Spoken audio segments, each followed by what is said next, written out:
آخر موت کیا ہے؟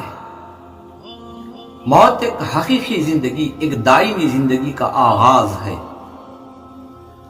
موت دنیا اور آخرت کے درمیان ایک پردہ ہے جس کے اٹھائے جانے کا نام موت ہے۔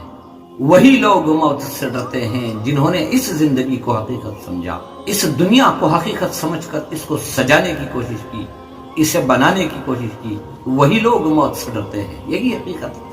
اور وہ لوگ جنہوں نے آخرت کو سمجھا، جنہوں نے اللہ کی بات کا یقین کیا، جنہوں نے رسول پاک صلی اللہ علیہ وسلم کی زندگی کو سمجھنے کی کوشش کی، ان کے بتائے ہوئے طریقے کو سمجھا اور آخرت کو ہمیشہ مد نظر رکھتے ہوئے جنہوں نے اس زندگی جاویدانی میں محنت کی، مشقت کی، تقوی، پرہیزگاری اختیار کر کے آخرت کو یقین میں رکھتے ہوئے جنہوں نے زندگی گزاری، انہیں یہ یقین ہے کہ ہمیں مرنے کے بعد جو اللہ تبارک و تعالیٰ نے ہمیں وعدے کیے ہیں انعامات کے، اجر کے، رضامندی کے، وہ جسے ملنے والے ہیں، جس کی آخرت سجنے والی ہے، وہ کیسے موت سے ڈر جائیں گے؟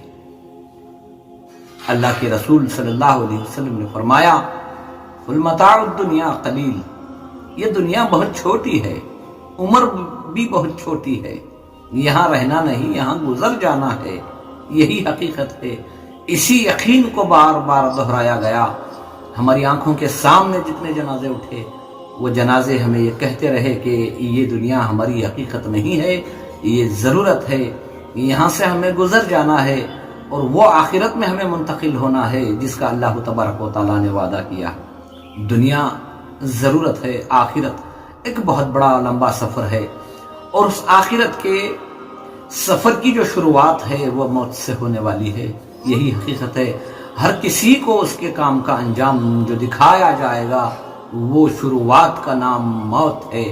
موت ڈرنے کی چیز نہیں ہے، ڈرنا تو صرف اللہ کی ذات سے ہے۔ عبادت کرو، اللہ کی رضا کو پہچانو، رسول پاک صلی اللہ علیہ وسلم کی بتائی ہوئی تعلیمات کو پہچان کر ایک چھوٹی زندگی کو ہم نے گزارنا ہے اور ایک بہت بڑی آخرت کو بنانا ہے۔